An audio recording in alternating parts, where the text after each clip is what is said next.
What's up mga ka-idols? For this video po ay makakasama ko po si Jake Habon.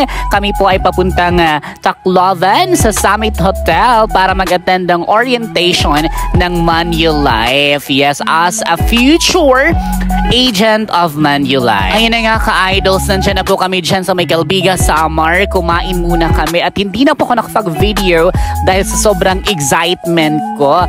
Ayan, dyan po kami sa isang karinderya. Kami po ay kakain muna dahil lahat na po kami ay gutom na dyan. At ngayon na nga, buti pa itong aso patulog-tulog lang. Kami dito gutom na dahil sa biyahe. At ayan si Jake.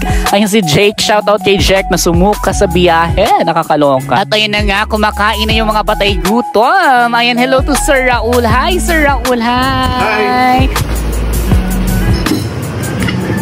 At ayan na nga mga ka-idols, after po namin kumain ay bumiyahe po agad kami dahil napakalayo pa ng bibiyahiin namin. At ayan si Jake.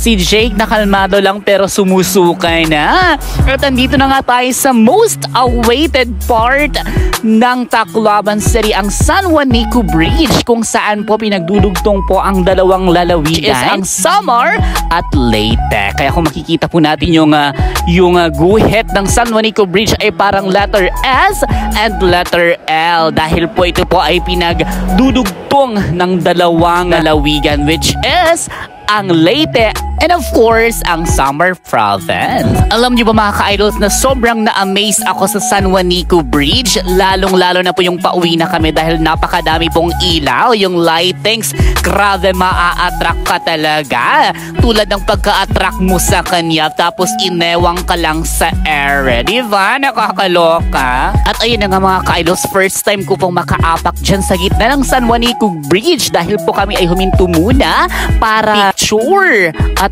ayan nga, may nararamdamang akong kakaiba dyan. Nako, nakakaloka. Grabe mga ka-idols, first time ko pong makaapak ng San Juanico Bridge at gumagalaw pala ito dahil po sa mga sasakyan na dumaraan dito. And at this moment mga ka-idols, nandyan na po kami dyan sa may Tacloban City and we are on the way to Robinson ng Tacloban City and we are about to experience yung situation doon. Napakadami ng tao, ang daming bilihin, pero wala kang pera. At ayun na nga mga ka-idols, nakapasok na kami ng Robinson ng Tacloban City. At ayun na nga, mag-iikot-ikot muna kami dito. Titingnan muna namin yung mga napakadaming tao. Grabe, ayun, shoutout kay Jake again. Ako, nakakulay orange siya. Kahit gabi kitang-kita si Jake. Ayan na nga, dahil po sa pagiging lakwatsyera namin ni Jake, kami po ay nandito ngayon sa Cebu City, Tacloban City pala.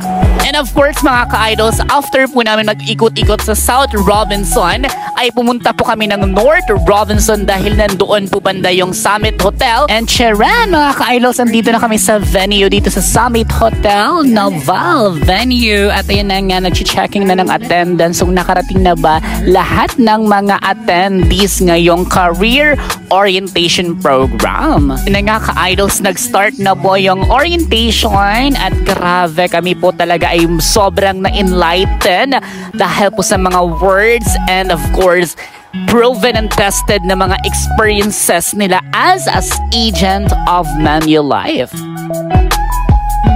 And ayun mga ka-idols, it's already done. The orientation was already done. And kami na po ay pauwi. And this is the end of our video. Thank you so much for watching.